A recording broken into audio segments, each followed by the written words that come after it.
This afternoon we have with us Teresa Knockbone Santos. Ms. Santos was one of our favorite trustees, active, passionate, genuine love of the library every moment of every day. It was a pleasure to work with her. Teresa, please tell us about your years in the town of Secaucus, because I know you have an interesting story, and what you remember about each library. Well, I am a true native of Secaucus, having been born on Golden Avenue, actually literally born in Secaucus, which is now Golden Lane, but it's now Golden Avenue. And we moved from there to a house on Radel Avenue, right around the corner. And then from there, I lived in my growing up years. And when I got married, my husband Richard and I bought a house on First Street, and we have remained there for the past 36 years, 36 wonderful years. And I am a product of the Secaucus School District. I started, weirdly enough, we started first and second grade on Radel Avenue. We went to Lincoln Junior High School, and from there then I attended the old Clarendon School, which is now the current site of the Elms Senior Housing on 5th and Center Avenue. And I went there for 3rd, 4th, 5th, and 6th grade. And then back to Lincoln I went for 7th, 8th, and 9th grade. And because Secaucus High School hadn't been constructed at that time, we all attended Weehawken High School, and I graduated there in 1965. Being a child of two avid readers, I was really brought to the library at a young age, and I was brought very often to the library. And my first experience with the library, I remember it was housed in the attic of the Old Town Hall. We went up these creaky wooden steps, and upon arriving at the top level, you just were greeted with this aroma of books. Wonderful smell that you can just remember that. And it was dark and it was small, and there weren't a lot of books, but it's just the character that it presented. It was cozy, it was warm, and it was inviting. And we used to go and sit under the eaves in the library and read our books there. And I remember Mrs. Dudley, the librarian, a stereotypical librarian, and she seemed older to me, but of course when you're young, everyone seems older. And she would sit at her desk, and she didn't have a counter like we have in the libraries now. She had a little wooden desk, just like the teachers in school had, and she sat there, prim and proper, and when it was time to bring your book, to check your book out, she would have the pencil with this little metal attachment with the library date on it, which intrigued me totally, that she would take it and stamp it, to the point that I would go home and play library, take all my books out of my bookcase, put paper, scotch tape a piece of paper in the back, and my mother bought me a little date. You couldn't get those things, but she bought me the little dater, and all the people in my family had to pretend they would come to the library, and I could check them out and check them in. So I guess that would be my remembrances of the library in the Old Town Hall. When the new library opened about 1959 in Plaza Center, I was there on opening day because I could not wait to see our brand new library, and it was not a disappointment. You walked into this big, beautiful, bright area, nothing like it had been. Shelves and shelves of books, and bright and airy, and especially I love the bay window in the back where you could it was a window seat and you could go and take out books and sit there and read. And we actually, with my friends, it became a social place. We went there after school, but we didn't just, gossip and kibitz. We actually did homework. We took books out, we read some of our books there, and we actually did reference work there because we had no internet at that time, and we used the encyclopedias. And you always hoped that when you went, the volume you wanted was there.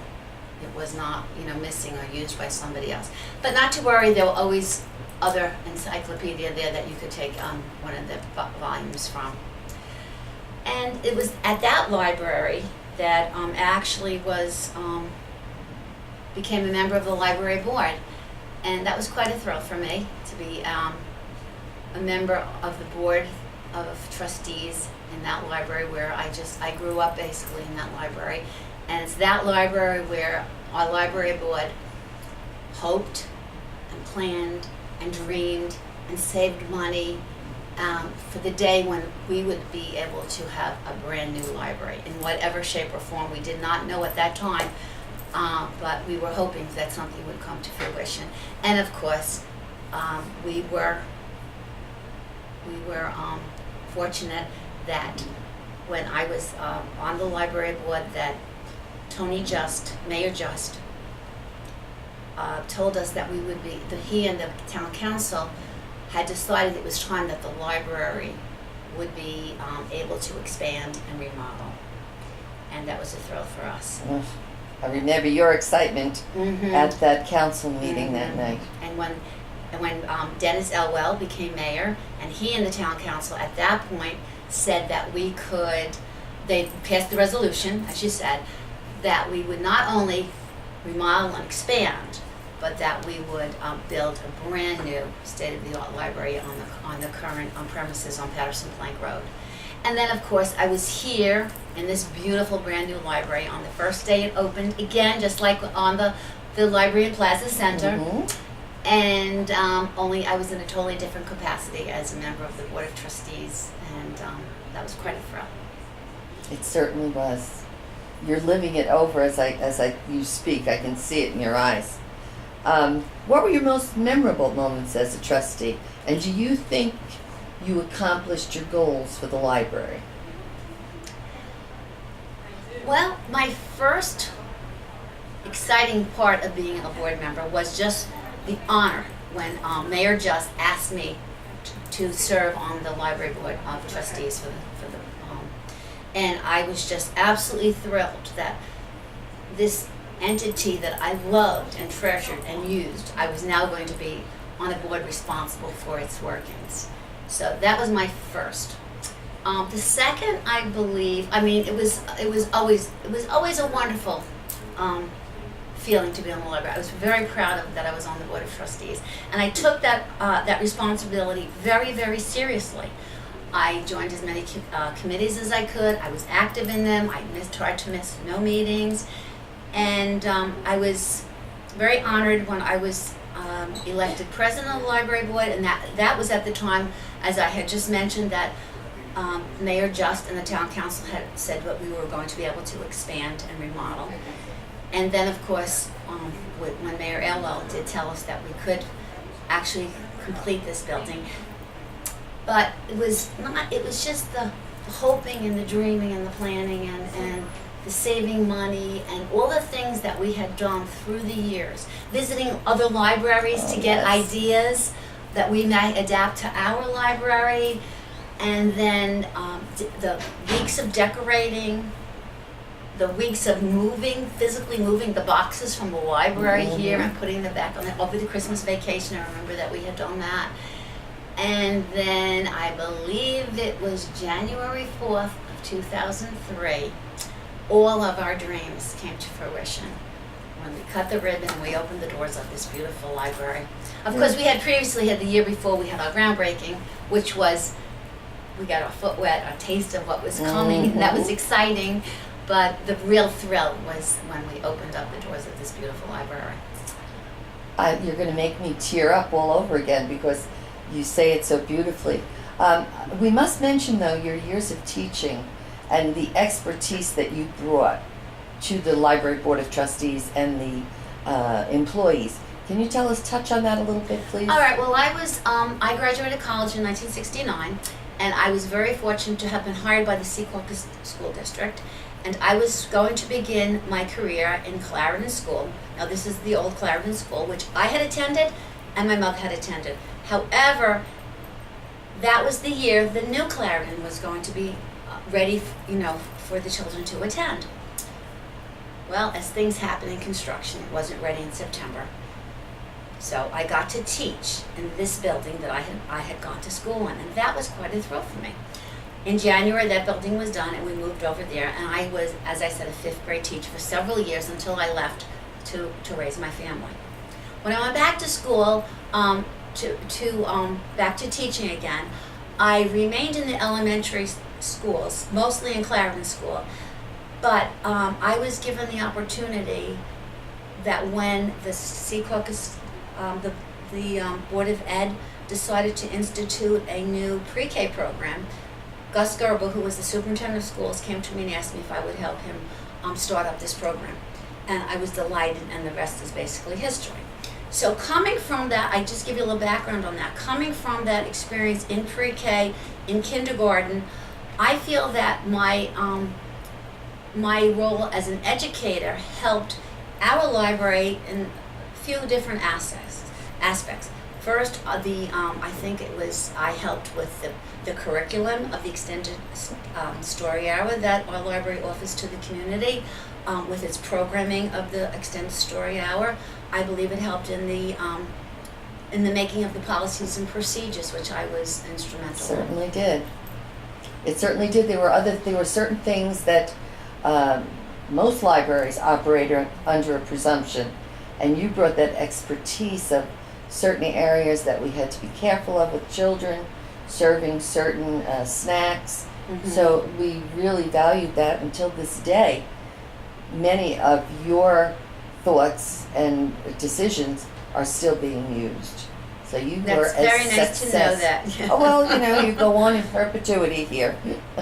Now, there's someone else that I want to bring up as the mom of this former employee that I had.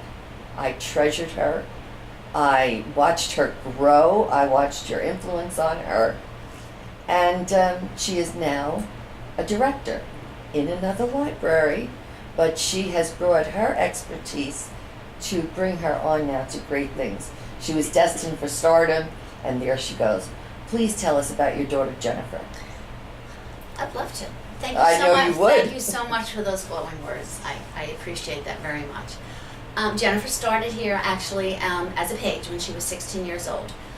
Just as I was brought to the library and a love of the library was instilled to me by my parents, I tried to do that with my children, my son Mark and my daughter Jennifer. And at age of 16, she decided she would like to get involved in the working of the library. And she was fortunate to become a page in our library. And she stayed here, worked up, I guess, through different positions until she graduated college. She decided she would become a teacher. She taught for 1 year, but realized her passion remained with the library. So after a 1 year career in teaching, she retired and she pursued her master's degree in library information and science. I believe it is MLIS, Masters of Library and Information Science. And she graduated from Rutgers in New Brunswick and was fortunate to be hired as the children's director in our library. And when you, Kathy, retired, she became the assistant director. And I think we said it was about 2 years she remained in that capacity until she was offered the position of director at the Glenbridge Public Library, where she remains today. However, her duties do not stop in that library. She is extremely involved in Buckles. Explain just quickly All right, Buckles. Buckles is the Bergen County Consortium of Library Services, if Yes. correct? Okay. And she is she is actually the chairperson of the policies and procedures for Buckles. She is on the search committee for the executive director when Robert White retires in a few years. She is on the public relations committee. She received 2 public relations awards at the last NJLA conference. She has just had an article published in the NJLA newsletter. It will be out this fall of 2014 on branding and marketing your library. And she's also involved in the community, not just in the library, but she's also involved in the community. She is the secretary. She joined the Rotary. She became secretary, and next year she's going to be president of the Rotary. So Isn't she that has a something? full plate in addition to being the director of, and she loves every minute of it. I'm sure she does. But she got her start right here in Secaucus. She did, and I'm sure it started when you brought her to the library as a little girl. So we're very, very proud of her. I wish As she am was I. here. I wish she was here in our library, but I knew she would be eaten up right away. So at least we had her, and we still have her expertise somewhere in the area. She's contributing, yes, to Yes. the library world. Now, this is your little part of history now, to say what's on your mind. Is there anything you'd like to add to this interview that you think the viewers would be interested about? Because this is for future generations, not only for the people now who will be looking at this little interview, but also as we celebrate our 80th anniversary. This goes on. Mhm. So what would you like to leave us Well, with? There's a few things I'd like to say. I believe that the library will remain a wonderful center of our community. I believe that it is a changing entity. It evolves just like our libraries have changed through the years, and it will always be there to meet, it changes to meet the particular needs of the community that it serves. And by that I mean it will reflect the culture will be represented in the collections that it houses. The interests of the patrons will be supported by the programs that it provides. The technology levels will be provided at the needs of the patrons that use the establishment. However, I believe that the role of the library will remain the same as our cultural, educational, entertainment, social hub of the community.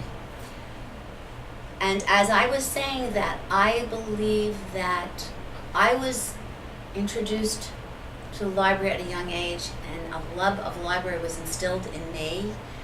And I tried to do the same with my children.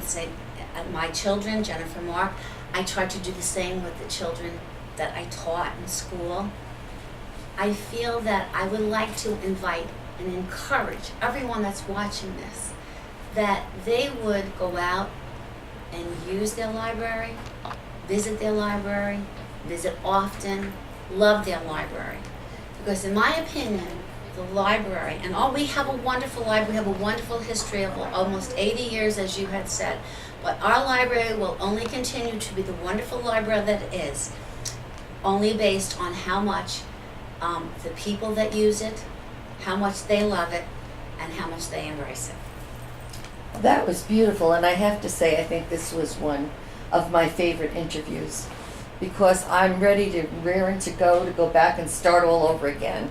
So thank you so Thank much, you. Teresa. Thank you for for a the wonderful- honor and the privilege of being able to speak to you and reflect on some of my memories that I've had of Secaucus and of the Secaucus Public Library, and the wonderful job that our library is doing to serve the community, and that I had a part of it and a footprint on the history of our library. Your footprint is certainly there. Thank you again. Thank you so very much.